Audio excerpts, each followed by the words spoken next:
በስመ አብ ወወልድ ወመንፈስ ቅዱስ አሐዱ አምላክ አሜን። ይትባረክ እግዚአብሔር አምላከ አበዊነ ስቡሕ ውእቱ ወልወልደ ውእቱ ለዘአብጽሐነ እስከዛቲ ሰዓት ወእስከዚህ ዕለት እስከዚህ ሰዓትና እስከዚህ ሰዓት ያደረሰን አባቶቻችን አምላክ የኛም አምላክ ቅዱስ እግዚአብሔር ስሙ የተመሰገነ ይሁን። ስለ እግዚአብሔር የምንነጋገርባት የሕይወታችን ቋንቋ የንግግራችን ቀመር የአዲስ ኪዳን ከአልሞሮጃ ኪሩብ የሁላችን ተስፋ አምላክ ወላዲተ አምላክ ስሙ ይክበር ይመስገን። ጻድቃን ቅዱሳን እንደተሰጣቸው መጠን ረድኤታቸው በረከታቸው በሁላችን ላይ ይደር። ክቡር አባታችን መልአከ አሜን ቀሲስ ዶክተር ሐዋዜ የማነ ብርሃን የደብራችን ዋና አስተዳዳሪ፣ የተወደዳችሁ ምዕመናን ወምዕመናት በተወደደ በአምላካችን በመድኃኒታችን በኢየሱስ ክርስቶስ ፍጹም ሰላም እንደምን ሰነበታችሁ? እንደምን አደራችሁ? አሜን። አምላካችን እግዚአብሔር ስሙ የተመሰገነ ይሁን። ቅድም በቅዳሴ ላይ የተነበበው ወንጌል የዮሐንስ ወንጌል ምዕራፍ 14 ከቁጥር 1 ጀምሮ ነው። ለትምህርቱ ርዕስ የመረጥኩት ግን ዮሐንስ ወንጌል ምዕራፍ 14 ቁጥር 18 ላይ ያለው ወላጆች እንደሌላችሁ አልተዋችሁም የሚል ነው። ከላይ ከቁጥር 1 ጀምሮ ስታዩት ስለ ማመን ነው እየተናገረ ይመጣና ቁጥር 18 ላይ ግን ወላጆች እንደሌላቸው ልጆች አልተዋችሁም ይላል። ቅዱስ ዮሐንስ ይህንን የመጽሐፍ ቅዱስ ምንባብ ሙሉ ስታነቡት የነገረ መለኮት ባህሪና የነገረ ድህነት ማዕከልን ያዘ።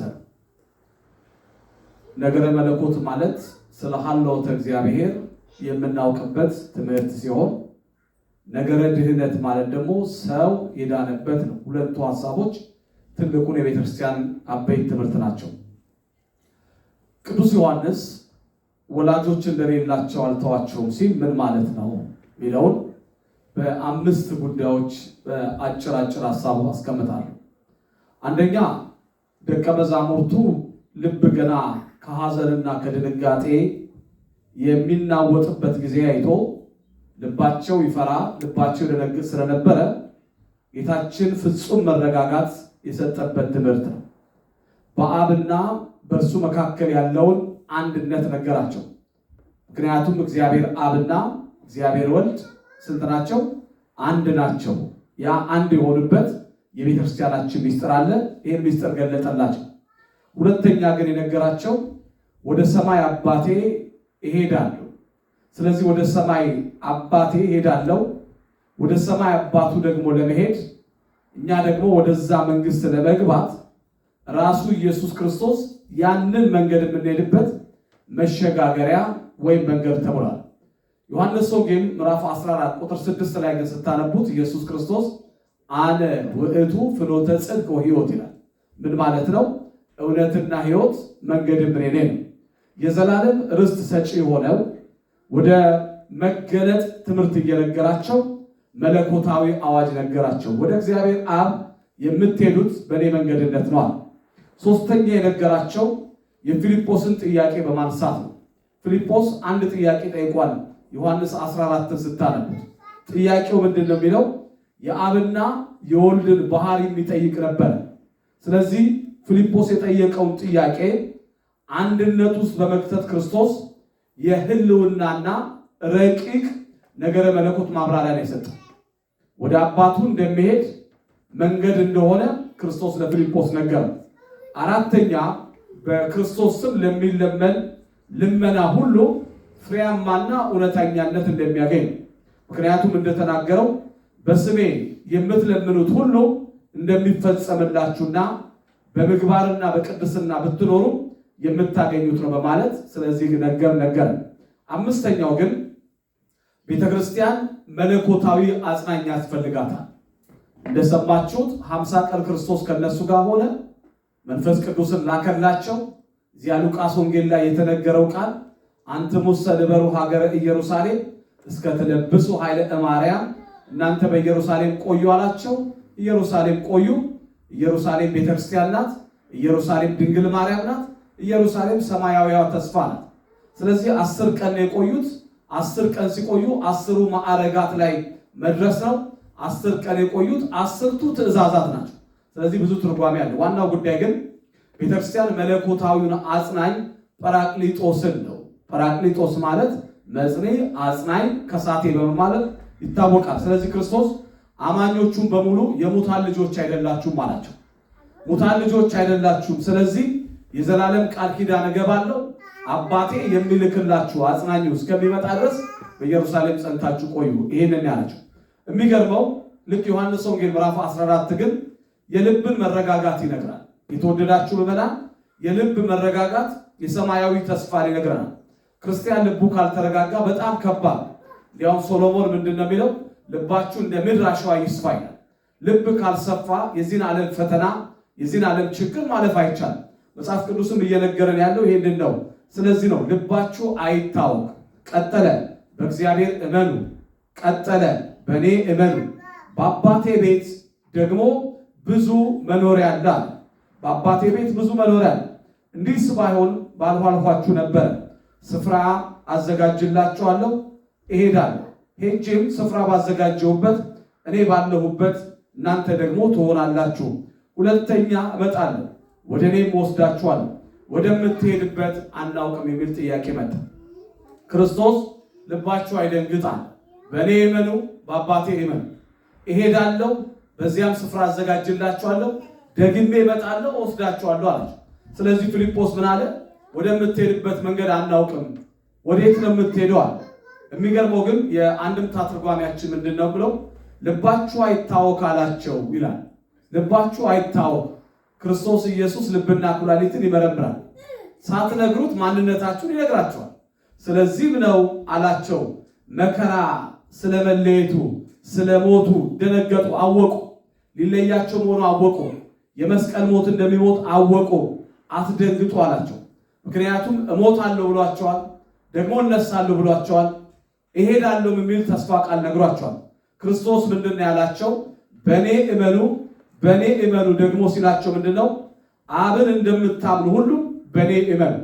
ዛሬ ኢየሱስ ክርስቶስን የማያምን ትውልድ አለ። እስራኤል ሀገር ብትሄዱ ዛሬም ክርስቶስ አልተወለደም ነው የሚሏቸው። ዛሬም መሲሁን የሚጠብቋል። ስለዚህም ነው በዚህ እመኑ፣ አብ አምላክ እንደሆነ እኔም አምላክ ነኝ ሲል ተናገረ ማለት።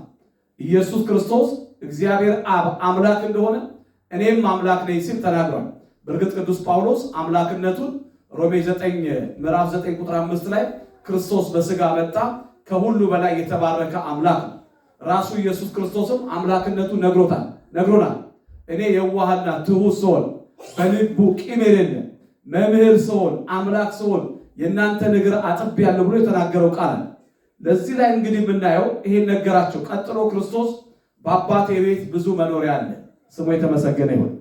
በአባቴ ቤት ብዙ መኖሪያ አለ፣ የማትገፋፉባት፣ ብሔር የማትጠየቁባት፣ ወይም ደግሞ የዜግነት ካርድ አምጡ የማትባሉባት ክርስቶስ ኢየሱስ ያዘጋጀላችሁ ልዩ ስፍራ ነው። ምን ማለት ነው? በአባቴ ቤት ብዙ መኖሪያ አለ። በሰማይቷ በኢየሩሳሌም እንደየምግባራችሁ እንደየደረጃችሁ የምትወርሷታል ምን አለ? የክብር ማዕረግ አለ። ለዚህም ነው ቤተክርስቲያን 30 60 100 ያማረ ፍሬ የምትለው። ያ ማለት ምን ማለት ነው? ይሄን ባይሆንስ አስቀድሜ በነገርኳችሁ ስፍራ አዘጋጅላችኋለሁ እሄዳለሁ፣ ስፍራ አዘጋጅላችኋለሁ እሄዳለሁ ማለት በሞቴና በትንሣኤ በእርገቴ የሰማይ ደጅን እከፍታለሁ። የሰማይ ደጅ የተከፈተው በክርስቶስ ሞትና በክርስቶስ እርገት ነው። ክርስቶስ ባይሞት ክርስቶስ ባይነሳ ኖሮ የሰማይ ደጅ ለሰው ልጆች ዝግ ነበር። ሰማይ የተከፈተው በክርስቶስ በኩል ስለሆነ ይህንን ቃል ለደቀ መዛሙርቱ ነገራቸው። ጌታ ሊሄድ እንደሆነ በመስቀል ላይ ሊሰቀል እንደሆነ ሲያውቁ እጅግ ተጨነቋል። ምክንያቱም ያስጨንቃል። መምህራቸው ነው፣ አምላካቸው ነው። 3 ዓመት ከ3 ወር የእጁን ታምር የቃሉን ትምህርት ሰምተዋል። ካደረበት እያደሩ ከዋለበት እየዋሉ። አዎ ከዘረጉ ላያጥፉ፣ ከተቀመጡ ላይነሱ፣ ከቆሙ ላይቀመጡ 3 ዓመት ከ3 ወር በደንብ አድርጎ ቀርጿቸዋል። እናት አባት ትዳራቸውን ትተው ተከትለውታል። ስለዚህ ምንድን ነው ያሉት? ክርስቶስ ወደ ሰማይ የሚሄድበትን መንገድ ለመጥረግ ነው። ወደ ሰማይ መንገዳችንን ለመጥረግ ነው።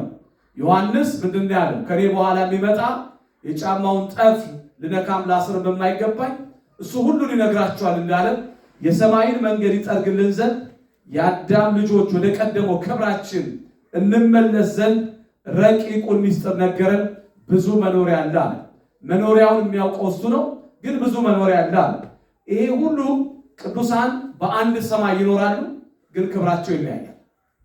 በአንድ ሰማይ ይኖራሉ፣ ክብራቸው ይለያያል። ለምንድን ነው ብትሉ እንደ ጻድቃን ቤተክርስቲያን በዚህ መሰረት ላይ ናት። መላእክት፣ ጻድቃን፣ ሰማዕታት፣ ነቢያት፣ ሐዋርያት ይቀጥላል። ሐዋርያት፣ አበው፣ ሊቃውንት እያለ ይመጣል። ደረጃቸውን የሚያስቀምጠው ጻድቃን የተባሉ እነማን እንደሆኑ፣ ሰማዕታት የተባሉ አንገታቸው የተቆረጠ ደማቸው የፈሰሰ ናቸው። ሐዋርያት የተባሉት ደግሞ ይታወቃሉ። 12ቱ ሐዋርያት ወንጌልን ዞሮ ያስተማሩ፣ ካደረበት እያደሩ ከዋለበት እየዋሉ እግር እንጂ ሀገር የሌላቸው የምስራቹን ቃል በምዕላትና በእውነት የተናገሩ ሐዋርያት ናቸው። ጻድቃን፣ ሰማዕታት፣ ጻድቃን ደግሞ ይታወቃሉ። ግርማ ሌሊቱን ጸባ አጋንንቱን ታግሰው ክርስቶስን የተከተሉ ጻድቃን፣ ሰማዕታት ይባላል። ስለዚህ ነው ገድላቸውን ትሩፋታቸው እንዳቅማቸው ተጽፎላቸው። ቤተክርስቲያን ምን አለ? ገድል አለ፣ ተአምር አለ። ገድል ምን ማለት እንደሆነ ይታወቃል። ተአምራት ደግሞ ምን ማለት እንደሆነ ይታወቃል። ድርሳናት አለ። በእነዚህ መካከል እንግዲህ በየክብራቸው ይጻፋል። እንዲያውም የቤተክርስቲያናችን መጽሐፍ ምንድን ነው የሚለው? ኮከብ እምኮከብ ይሄይስ ይላል። አንድ ኮከብ ከአንድ ኮከብ ይበልጣል። ያ ማለት ምን ማለት ነው? የቅዱሳን ክብራቸው የበለጠ ነው። ስለዚህም ነው መጽሐፍ ምንድን ነው የሚለው? ውዳሴ ማርያም ላይ ቅዱስ ኤፍሬም ሶርያዊ ከቅዱሳን ሁሉ ክብር የማን ክብር ይበልጣል? የእመቤታችን ክብር ይበልጣል። ደግሞ ከመላእክትም እንዲህ ክብራቸው ይበልጣል። ይሄን በማምጣት መጽሐፋችን እሄዳለሁ በእርገቱ ነው እሄዳለሁ ሲል ስጋችንን ይዞ ወደ ሰማይ ማረጉን፣ ያ ብቻ አልበቃም አዘጋጅላችኋለሁ ሲለን የገነት ደጅን በደሙ ከፍቶ ርስት በሆነችው ሊያዘጋጅልን ክርስቶስ ይሄዳለዋል። በዚህ ምድር ላይ ቤት የለውም። እውነት ነው። የሰው ልጅ ማደሪያ የለውም ማለት ቀበሮዎች እንኳን ማደሪያ የላቸውም። የሰው ልጅ ራሱን የሚያስጠጋበት ማደሪያ የለም። ክርስቶስ ታንኳ ወይም መርከብ ለምኖ ነው አገልግሎት እንኳን ሲያገለግላቸው ነበር። የራሱ የሆነ ምንም ነገር የለም። ለአገልግሎት ሲሄድ መርከብ ታንኳን ለምኗቸው እባካችሁ ሊሻገር ነው ስጡኝ ብሏቸው፣ ይሄን የለውም። ስለዚህ ነው እውነተኛ ግን የማይሻር ዘላለማዊ ቤት አለ። ወገኖቼ ቅዱስ ጴጥሮስ እንደተናገረው ቅዱስ ጳውሎስም ይሄ ዓለም ድንኳን ነው ይፈርሳል፣ ይሄ ዓለም በአንድ ምሽት ይጠቀልላል። በቅዳሴያችን ላይ እናት የሴት ልጇን ጩኸት የማትሰማበት ጊዜ ይመጣል። ስለዚህ የምናውቃቸው መብራቶች አንድ ምሽት ይጠፋል። የተማመንበት ምድር አዎ ይክዳል። እግዚአብሔር ብቻ ግን በዘላለማዊ ክብሩ ይኖራል። ስሙ የተመሰገነ ይሁን። እግዚአብሔር ግን በዘላለም ስልጣኑ ይኖራል። ለዚህ ነው ዳዊት አንተሳ አንተ ክመ ወአመትከኒ ዘኢይሃልቅ፣ እግዚአብሔር ሆይ አንተ ግን አንተ ነህ ዓመቶች አያልቁም የተባለው ይሄ ነው። ስለዚህ ፊልጶስ በምዕራፍ ላይ ቁጥር 3 ምዕራፍ 20 ላይ ደግሞ እኛ ይላል ሀገራችን በሰማይ ነው፣ ከዚህ ደግሞ የሚመጣው መድኃኒታችን እርሱ ጌታ ኢየሱስ ክርስቶስ እንጠብቀዋለን። ሀገራችን ቤት ነው፣ በሰማይ ነው። ለዚህ ነው በቅዳሴያችን ዲያቆኑ ልባችሁ በሰማይ ይሁናል። በሰማይ ይሁን ሲባል የምንጠብቀው መድኃኒት አለን። እጆቹን ዘርግቶ መዳፉን ዘርግቶ ኑ ሀቤ ብሩካኑ ለአቦ የሚለን እሱ እግዚአብሔር ስላለን የምንጠብቃት ሀገር አለች። ቅዱስ ዮሐንስ አፈወርቅ ሀገራችን በሰማይ ነው ሲል በጉ ኢየሱስ ክርስቶስ የሚያበራባት፣ አንካሶች እንደሚዳቆ የሚዘሉባት፣ መራብና መጠማት የሌለባት፣ የክፉ ሰዎች ድምፅ የማይሰማበት፣ ወንድም ወንድሙን የማይገልበት የጽድቅ ስፍራ በዚያ ተዘጋጅቶልናል። ይሄን ነገራቸው። ቀጥሎ መንገድና እውነት ሕይወት ነኝ አላቸው። ምን ማለት ነው? እነዚያን ከተረጎምን መንገድ ሕይወት እኔ ነኝ። ምናልባት ከኢትዮጵያ ኦርቶዶክስ ተዋሕዶ ቤተክርስቲያን ውጪ ይህንን ትርጉም አይደለም የኢትዮጵያ ኦርቶዶክስ ቤተክርስቲያን ብዙ ጊዜ ልዩነት ለማስፋት ፈልጌ አይደለም። የግብፅ ቤተክርስቲያን እንኳን ይሄን ትርጉም በዚህ አተረጉመው እውነት ሕይወት መንገድ ነኝ የሚለው የኛ ቤተክርስቲያን ስተረጉመው እንዲህ ነው። ምንድነው ያለው? ፊልጶስ ቶማስ ጌታ ሆይ ወደምትሄድበት አናውቅም፣ እንዴት መንገዱን እናውቃለን አለው። ኢየሱስም መንገድ እውነት ሕይወት እኔ ነኝ። ከእኔ በቀር ወደ አብ የሚመጣ የለም። እኔን ብታውቁኝ አባቴን ደግሞ ባወቃችሁ ነበር። ካሁን ጀምሮ ታውቃላችሁ አይታችሁማል። ምን ማለት ነው? አሁን አንድ ሰው ብንጠራው ኢየሱስ ክርስቶስ አማላጅ ነው ብሎ አንድ ፕሮቴስታንት አሁን ይሄን ጥቅስ ብንሰጠው ኢየሱስ ክርስቶስ አማላጅ ነው፣ መንገድ ማለት ምልጃ ነው፣ በፍጹም አይገናኝም። በፍጹም ሙሉ አውዱን ደግሞ ህዳጉን ብታዩት በፍጹም አይገናኝም። ምን ማለት ነው ግን? ወደ አብ የምታረጉብኝ መሰላሉ እኔ ነኝ ማለት ነው። በዚህ ብቻ አልበቃ፣ ከጥፋት የምትድኑብኝ የሕይወት ቃል እኔ ነኝ። የዘላለም ሞትን የምታሸንፉብኝ ሕይወት እኔ ነኝ። በዚህ ብቻ አልበቃ፣ በእኔ በቀር ወደ አብ የሚመጣ የለም ማለት፣ አዎ ያለ እኔ ቤተክርስቲያን አትታወቅም። ቤተክርስቲያን ራሷ ክርስቶስ ስለሆነ፣ ቤተክርስቲያን ቅዳሴዋ፣ ማህሌቷ፣ ምስጋናዋ በሙሉ ክርስቶስ ያለበት ስለሆነ ለዚህ ነውና ፖሊፓርክስ የተባለ ቤተክርስቲያናችን አባት እናቱ ቤተክርስቲያን ያልሆነች አባቱ እግዚአብሔር አይሆንም አለ። ሰላም ለኪ ቅድስት ቤተክርስቲያን ብለን የምንገባው የሰላሟ ደጅ ክርስቶስ ስለሆነ ነው። ቅዱስ ጳውሎስ ኤፌሶን ምዕራፍ 2 ቁጥር 14 ላይ እስመ ውእቱ ሰላምና፣ ሰላማችን እሱ ነው እና እኛ ስንገባ ወደ ቤተክርስቲያን በሩን ተሳልመን እንገባለን።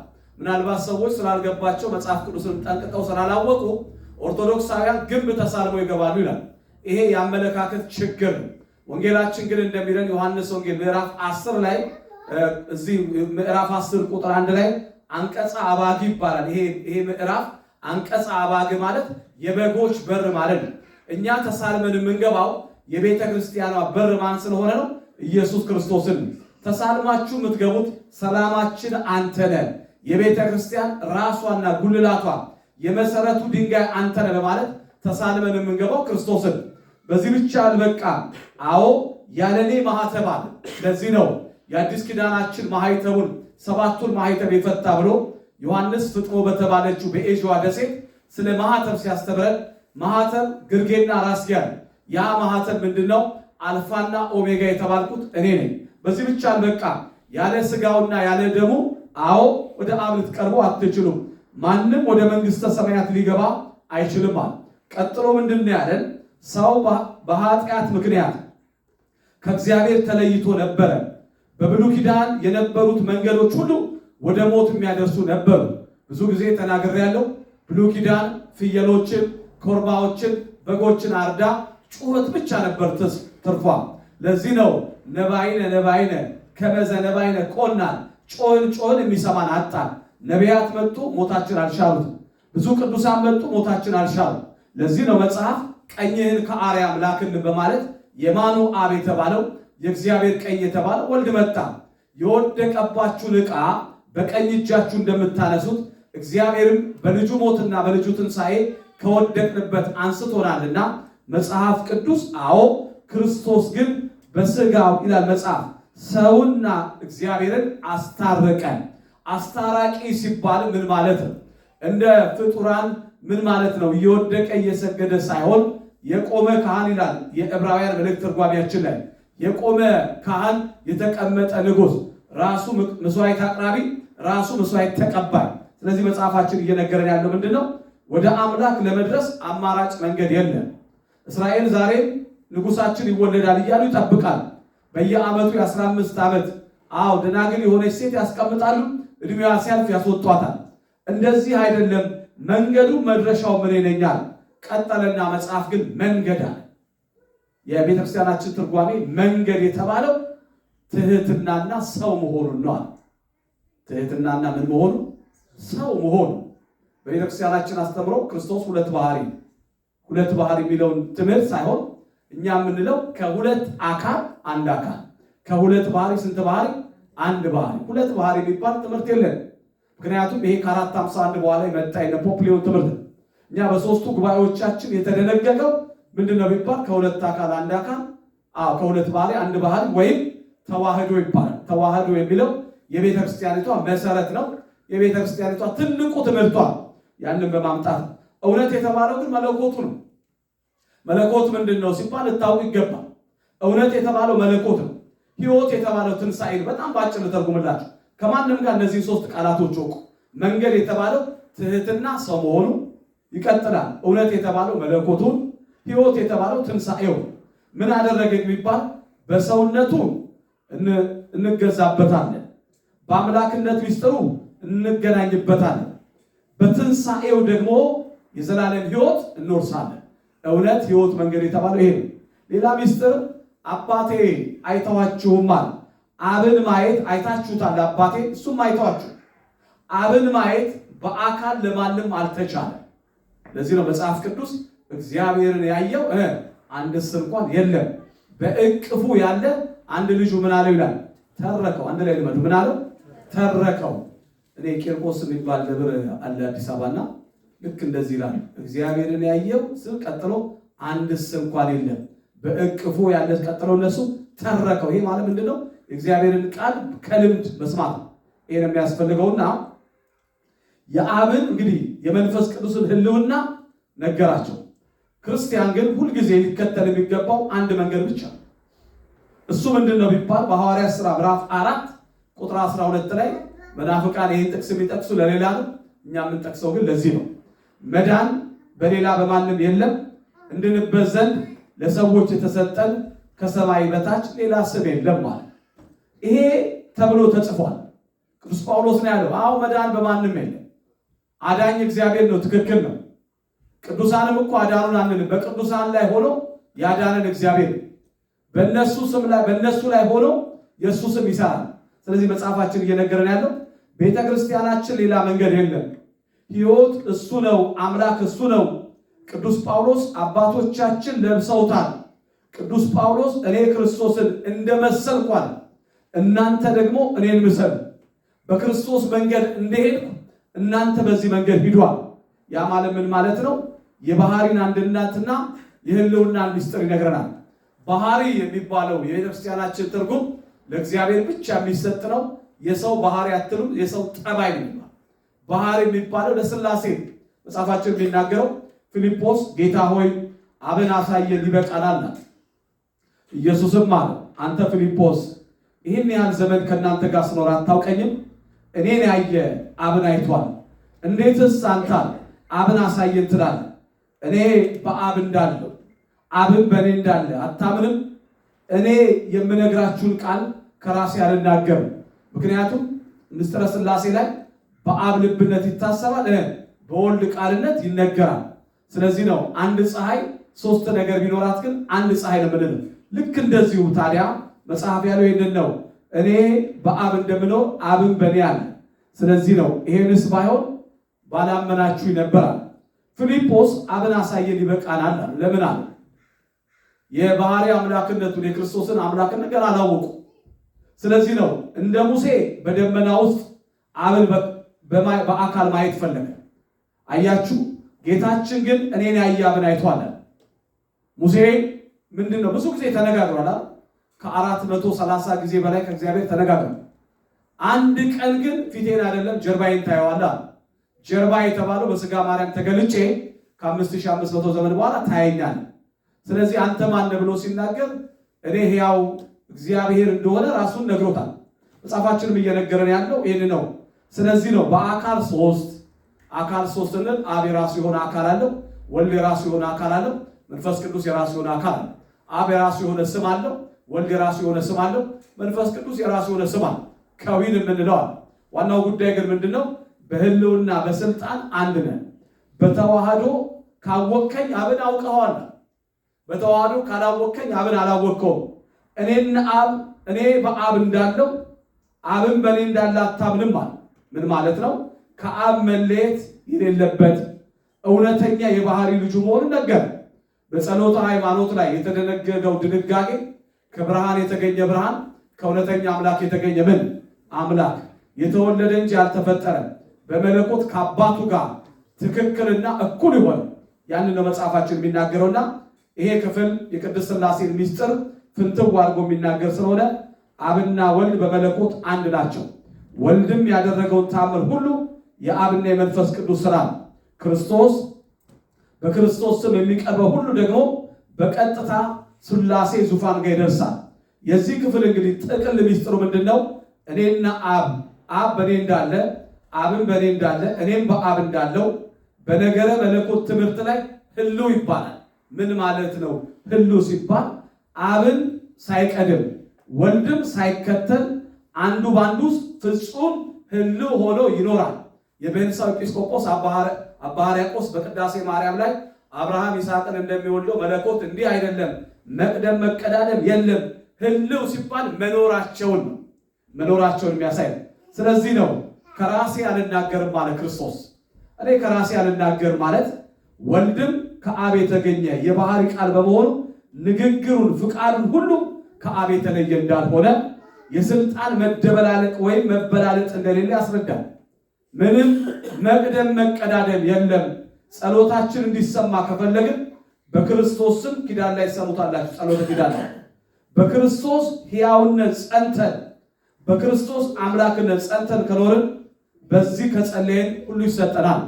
ስለዚህም ነው ፍቅር ያለ ምግባር ከንቱ ነውና በፀሐይና በጨረቃ መካከል ስለ አንድነቱ ብንናገር እግዚአብሔርን ልናውቀው የምንችለው ግን ይሄ።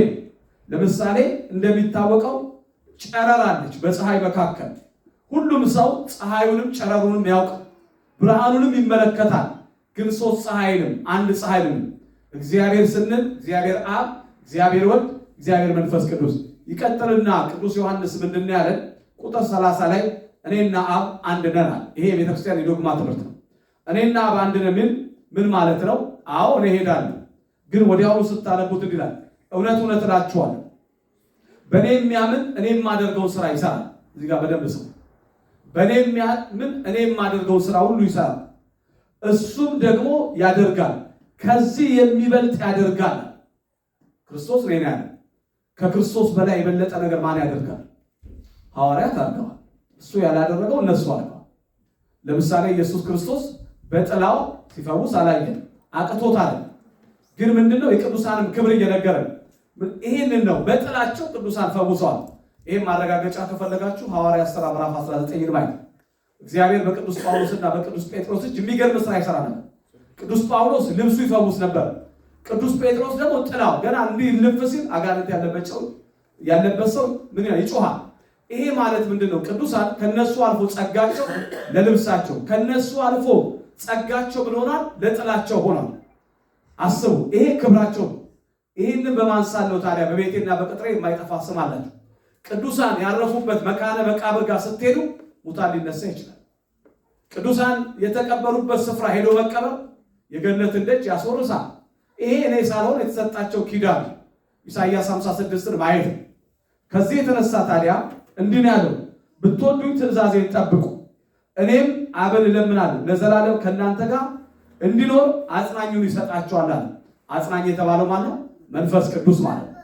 እሱ ዓለምን የማያው ዓለምን ያላወቀውን ሁሉ ዓለም ያልተቀበለውን ሁሉ ይገልጥላቸዋል። ወልድ ማን እንደሆነ ይነግራቸዋል።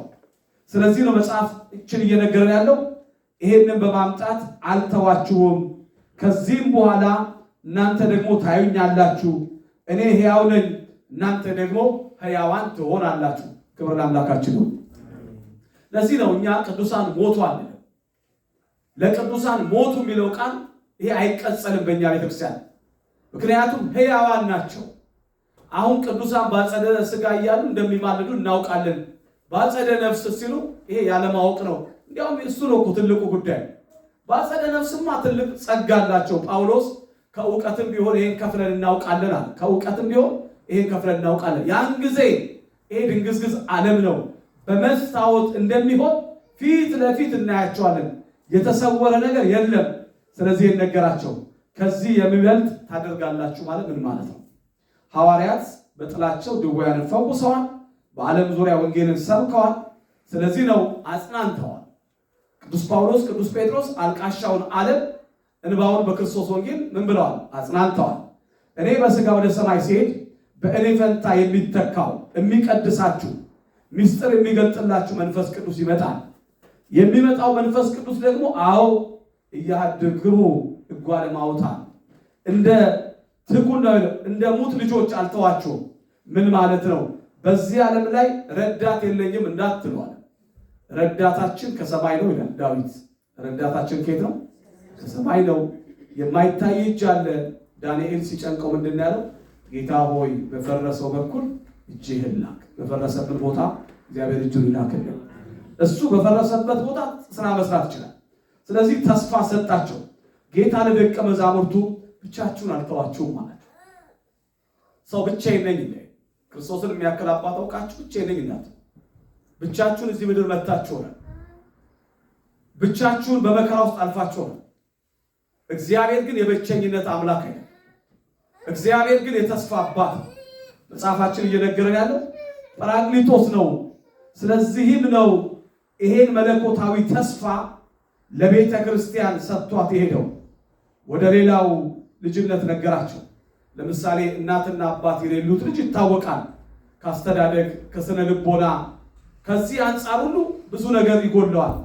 በባህሪ ስጋ ወላጅና እናት እና አባት ያሏቸው ልጆች ግን ምክር ይመከራሉ። የሚበሉት በወቅቱና በጊዜ ይሰጣቸዋል። በራሳቸው ፍቅር፣ በራሳቸው ጥበብ መተማመን ይኖራቸዋል። የምግብ ዋስትና ችግር የለባቸውም እናትና አባት ያሏቸው ልጆች። በዚህ ብቻ አልበቃም። ሲታመሙ ያሳክሟቸዋል፣ ሲደክሙ ይሸከሟቸዋል። እግዚአብሔር አባታችን ደግሞ እንደዚህ ነው። እግዚአብሔር አባት እንደዚህ ነው። የበረሃ ወዳጅ ነው። እግዚአብሔር አባታችን የመከራ ቀን ማምለጫ ነው። እግዚአብሔር አምላካችን እንደዚህ ነው። ሌላኛው ግን ምንድን ነው ያላቸው? እጓለማውታን የሙታን ልጆች ግን ዘውትር በፍርሃት ይኖራሉ። እናት አባት የሞቱባቸው ሕፃናት ይሳቀቃሉ ወይ ለሰው ይሰጣሉ። ሰው ደግሞ እንደ እናት እንደ አባት አያሳድጋቸው። ሞራላቸው፣ ስብዕናቸው፣ ሕይወታቸው ሁሉ ምስቅልቅል ይላል። ስለዚህም ነውና በጥበብ አያድጉም፣ ፈሪዎች ይሆናሉ፣ ደንጋጦች ይሆናሉ፣ ስነ ልቦናቸው ይጎዳል። እኩል በዚህ ምድር ላይ ላይታዩ ይችላሉ። መጽሐፍ ቅዱስ ግን የሙታን ልጆች ረዳት የሌላቸው ናቸው። የሙታን ልጆች የተባሉት ከእግዚአብሔር የሸሹ ናቸው። ሰው ከእግዚአብሔር ጋር ከሆነ የሕያው የእግዚአብሔር ልጅ ነው። ክርስቶስ ለዚህ ነው አንድ ጊዜ አባቴን ቀብሬ ልምጣ ሲለው ምንድን ያለው? ሙታን ይቅበራቸዋል። በነገራችን ላይ ስለ መቃብር አይደለም የተናገረው። ሙታን ይቅበራቸው። የሞተ ሐሳብ ይዘው ወደዚህ አትምጣ። ወደ ክርስትናው ስትመጡ ሕያው የሆነ ሐሳብ ይዛችሁ፣ ወደ ክርስቶስ ስትመጡ ተስፋ ይዛችሁ። የሞተ ሐሳብ በእግዚአብሔር ፊት ውስጥ ዋጋ የለም። ልክ ያቺ ሴት በሞተች ጊዜ አልሞተችም አንቀላፍታለች ሲል ሞትና ሕይወት ተጋጠሙ። እነሱ ስለ ሞት ያወራሉ፣ እሱ ስለ ሕይወት ነገራቸው። ክርስቶስ ጋር ስትመጡ የእናንተ ሞት ወደ ሕይወት ይለወጣል። ስሙ የተመሰገነ ይሁን። ወላጅ እንደሌላችሁ አልተዋችሁም ሲላቸው፣ እግዚአብሔር የዘላለም አባታችን ጌታ አልተዋችሁም ማለት ደቀ መዛሙርቱ እሱ ከሄደ ማን አባት ይሆነናል? ማን ያበላናል? ማን ያጠጣናል?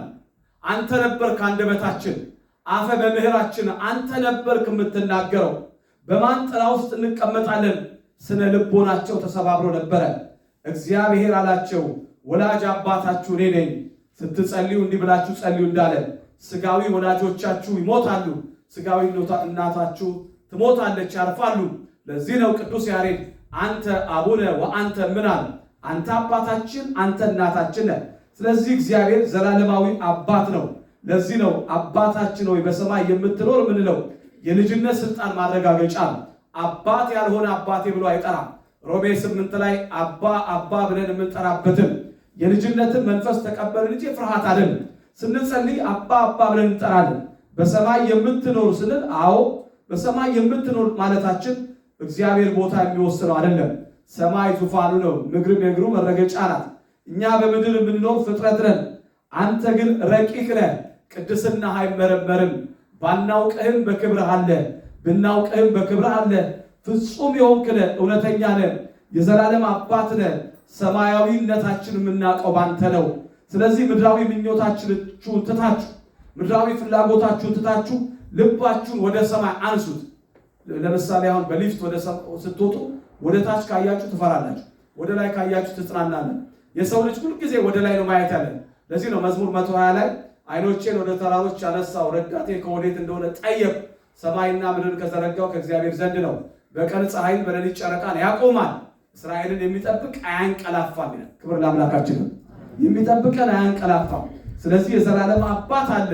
ይሄ ነው የዛሬ ወንጌላችንና እንግዲህ ለግሪክ ሰዎች ላልተማሩ፣ ለጥበበኞች ለማያስተውሉ እንዳለብኝ በወንጌል አላፍርም፣ አስቀድሞ ለአይሁድ ደግሞም ለግሪክ ሰው ለሚያምን ሁሉ የእግዚአብሔር ኃይል ለማዳን ጻድቅ በእምነት ይኖራል ተብሎ እንደተጻፈው የእግዚአብሔር ጽድቅ ከእምነት ወደ እምነት በሱ ይገለጽ ዘንድ ነው። እግዚአብሔር ሆይ የሚሳል ነገር የለምና የራቀውን አቅርበህ የረቀቀውን አጉልተህ የሰማነውን ካለመኖር ወደ መኖር ስላመጣህን በቃልህ እናመሰግናለን። ኢትዮጵያ ሀገራችን የሚፈሰውን ደም ይብቃ ይበለን። የሞቱት ወገኖቻችንን በርስቱ ያድርጉልን። ክፉዎችን ጨካኞችን ልቦና ይስጥልን። ምንም ምን አሁን የማይሆን ነገር ብናገር እዚህ ሆኜ ትርፍ የለውም። ስለዚህ ምንድነው እግዚአብሔር ሆይ ማስተዋልን፣ ለመሪዎች ቅን ልቦናን፣ ለገዳዮች ደግሞ ማስተዋልን።